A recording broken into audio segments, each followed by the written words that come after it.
কৰি মই সভাপতিৰ দায়িত্ব গ্ৰহণ কৰিছোঁ। এতিয়া কাৰ্যসূচী অনুযায়ী আছে আদৰণি ভাষণ সভাপতি শ্ৰীযুত অৰূপ দত্ত ছাৰলৈ আজি জয় জয়তী জন্মদিনৰ শুভেচ্ছা জ্ঞাপন কৰিছোঁ। ইয়াত উপস্থিত থকা নাগালেণ্ড বিশ্ববিদ্যালয়ৰ আচাৰ্য, অসমৰ চিন্তা জগতত সাংবাদিকতাত এক নতুনত্বৰ স্বাক্ষৰ বহন কৰা ডক্টৰ সমুদ্ৰগুপ্ত কাশ্যপ, অসমৰ শিশু সাহিত্যক আধুনিক মনেৰে, আধুনিক ধাৰণাৰে, বিজ্ঞানসন্মত চিন্তা চেতনাৰে এক নতুন সংগঠনৰ জৰিয়তে আগবঢ়াই নিয়া শ্ৰী হৃষিকেশ গোস্বামী। মই এইখিনিতে উল্লেখ কৰিছোঁ যে আমাৰ ঘোষক বা আমাৰ সমিতিৰ সম্পাদক দীপজ্যোতি গোস্বামীয়ে লেখকৰ কথাত আমাৰ ৮০খন কিতাপৰ কথা কৈছিল। মই ৮০ৰ লগত আৰু ৬খন যোগদান কৰাই দিছোঁ, কাৰণ হৃষিকেশ গোস্বামীয়েও ৬খন কিতাপ ইতিমধ্যে লিখি উলিয়াইছে। গতিকে আমাৰ কিতাপৰ সংখ্যাত আমাৰ ৩জনৰ ৪জনৰ পৰা ৮৬খনলৈ বৃদ্ধি পালে। মই পুনৰ একেবাৰে আন্তৰিক ধন্যবাদ জনাইছোঁ। অসমৰ চিন্তা জগতত আধুনিক মন আৰু এক নিত্য নতুন চিন্তা চেতনাৰে বিভিন্ন বিষয়ক অধিক গ্ৰহণীয় কৰি তোলা সাম্প্ৰতিক বহু বিষয়সমূহক যথেষ্ট গঠনমূলক চিন্তাৰে বিতৰ্কৰ বুলিয়েই ক'ম বা অন্যান্য কিবা দিশেৰেই বোলক গঢ় দিওঁতা আজিৰ সমাজ জীৱনত বহুতৰ বাবে যথেষ্ট ধৰণৰ আশা আৰু বহুতৰ বাবে ধাৰণাবিলাকক বাস্তৱায়িত কৰা চিন্তাবিদ ময়ূৰ বৰা ডাঙৰীয়া আৰু আমাৰ অতি গৌৰৱৰ বিষয় আজিৰ এই সন্মুখত অন্তত ৪খন বা ৫খন যিটো ৰ' কৰা আছে তাত বহি আছে যোৰহাটৰ তথা যোৰহাটৰ উপকণ্ঠ অঞ্চলৰ বহু কলেজৰ অধ্যক্ষ, বহু প্ৰাক্তন অধ্যক্ষ, কেইবাজনো বিশ্ববিদ্যালয়ৰ অধ্যাপনা কৰি বিশেষভাৱে স্থান লাভ কৰা ব্যক্তি, অৱসৰপ্ৰাপ্ত জিলা উপায়ুক্তৰ পৰা আৰম্ভ কৰি বহুখিনি ব্যক্তি। এই কথাকেইটা এইবাবেই উল্লেখ কৰিছোঁ যে যোৰহাটৰ চিন্তা জগতত বহুবিলাক দিশ যোৱা সময়সমূহত আধুনিক ধাৰণাৰে গঢ় দিয়া হৈ নুঠিল। এইখিনি মুহূৰ্তত এইখিনি কথা কোৱাৰ প্ৰাসংগিকতা আছেনে নাই মই নাজানো, কিন্তু মনত যেতিয়া কিছু কথা খুন্দিয়াই থাকে আৰু আজিৰ দিনটোৰ লগত কিছু দিশ প্ৰাসংগিকতা আছে বাবে কৈছোঁ।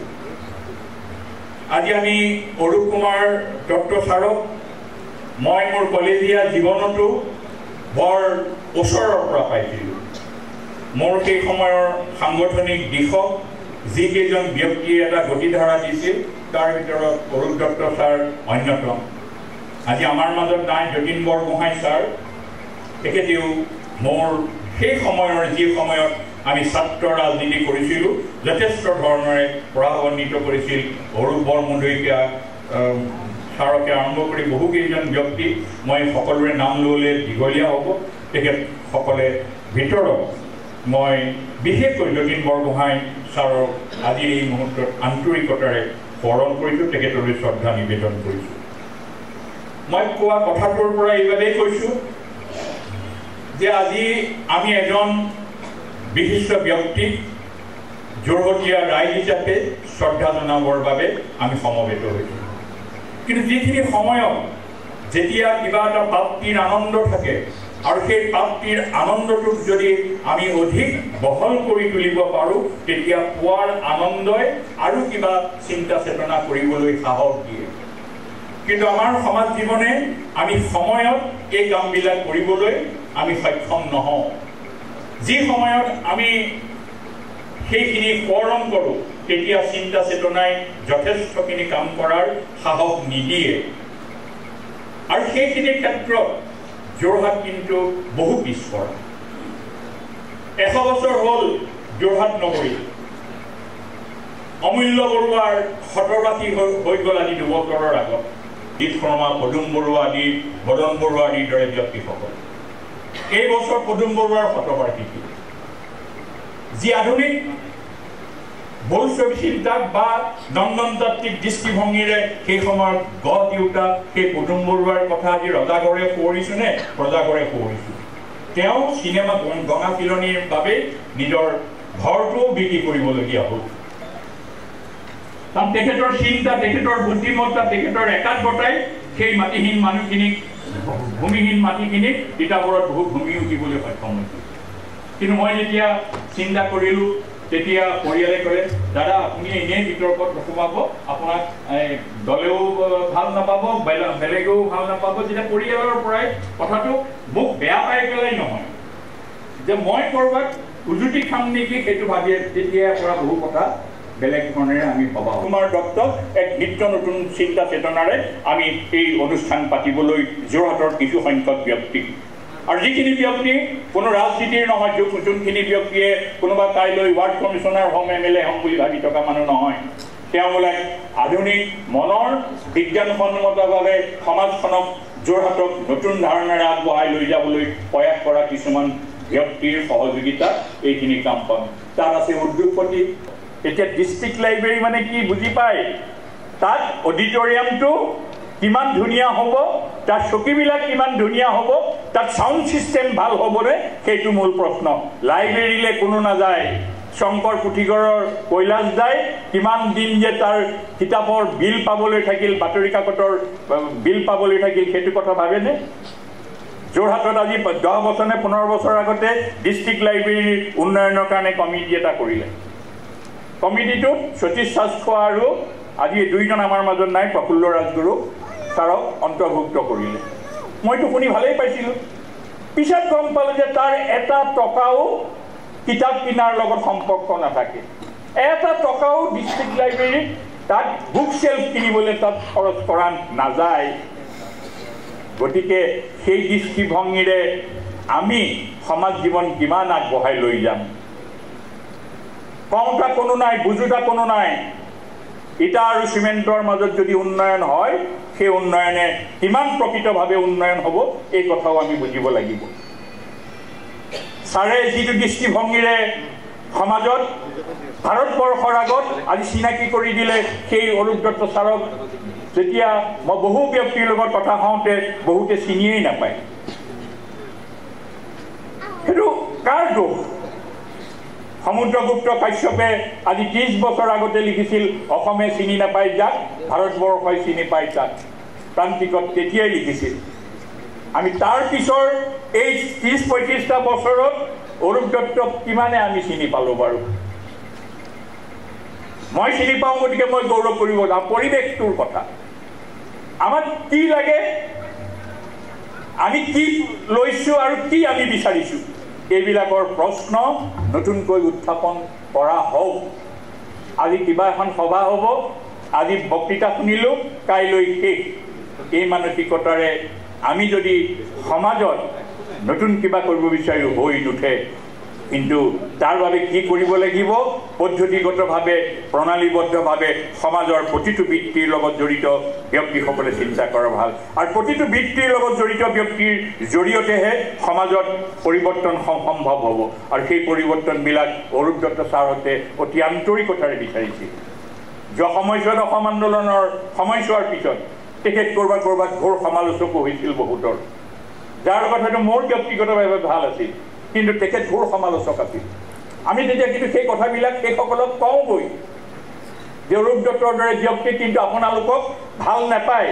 কিয় ভাল নাপায় এই প্ৰশ্নবিলাক তেওঁলোকে সেই সময়ত বিশ্লেষণ নকৰিলে আৰু বিশ্লেষণ নকৰাৰ পিছত আজি বহু সংখ্যক ব্যক্তি যি স্থানত থাকিব লাগিছিল সেই স্থানত থকাৰ অধিকাৰী আজি হৈ নুঠিল এই প্ৰশ্নকেইটা আজি মই তুলিছোঁ এইবাবেই যে যোৰহাটে এক নতুন ধাৰণাৰে যিসকলে চিন্তা কৰিছিল কৃষ্ণ শৰ্মাই সেই সময়ত চিন্তা কৰাৰ দিনবিলাক আজি আকৌ নতুনকৈ চিন্তা কৰাৰ প্ৰয়োজনীয়তা আহিছিল অমূল্য বৰুৱাই লিখা কবিতাৰ আজিৰ সেই সময়ৰ দিন আৰু আজিৰ দিনৰ মাজত পাৰ্থক্য কিন্তু বহুবিলাক হ'ল সেইবিলাকৰ দিশসমূহ অকল উন্নয়নী প্ৰক্ৰিয়া মাজত ধন আৰু ইটাৰে যদি আমি ভাবোঁ কি প্ৰকৃত উন্নয়ন কিন্তু হ'ব হয় আজিৰ যুগত ধন টকা পইচা ইটা চিমেণ্টৰ বহু মূল্য আছে কিন্তু সেইখিনিৰ বিপৰীতে গঙা চিলনীৰ পাখি পদুম বৰুৱাই ঘৰ বিক্ৰী কৰি চিনেমা বনোৱা মানসিকতাটো আমি এৰাই চলিম নেকি আমি এৰি দিম নেকি যে পদুম বৰুৱাই কেনেকৈ কি কৰিলে আজি শতবৰ্ষটোত ৰজা ঘৰেও একো নকৰিলে প্ৰজা ঘৰেও একো নকৰিলে বীৰেন্দ্ৰ কুমাৰ ভট্টাচাৰ্যৰ দিনত শতবাৰ্ষিকী হৈ গ'ল ৰবীন্দ্ৰ ভৱন তেতিয়া কিন্তু ৰবীন্দ্ৰ শতবাৰ্ষিকীত প্ৰত্যেক ৰাজ্যতে ৰবীন্দ্ৰ ভৱন হ'ল আজি ব্ৰহ্মপুত্ৰক আজি আহোমক ক'লৈ তুলি দিছে আজি বিশ্বক তুলি দিছে আমি যোৰহাটী হিচাপে গৌৰৱ কৰোঁ যে এই সময়ছোৱাত দুখন কিতাপ 23টা ভাষালৈ অনুদিত হ'ব লাচিত বৰফুকন 23টা ভাষালৈ অনুদিত হ'ব আৰু ভূপেন হাজৰিকাকো 23টা ভাষালৈ অনুদিত হ'ব সেইখন অনুবাদ কৰিব অনুৰাধা শৰ্মা পূজাৰীয়ে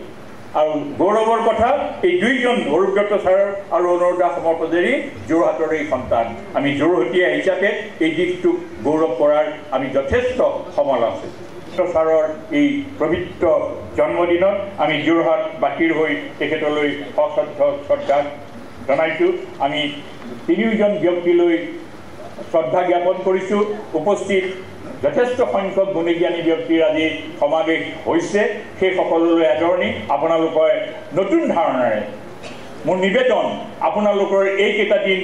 যাতে সমাজে প্ৰকৃতভাৱে প্ৰকৃত উন্নয়ন যাতে হ'ব পাৰে প্ৰকৃত মানুহ ধাৰণাৰে হ'ব পাৰে প্ৰকৃতভাৱে সকলোৰে সমন্বিত প্ৰচেষ্টাত আধুনিক যোৰহাটক আমি গঢ় দিওঁ আহক প্ৰভু অৰূপ দত্ত ছাৰৰ এই জন্মদিনতেই আমি পণ লওঁ যে আধুনিক ভাৱধাৰাৰে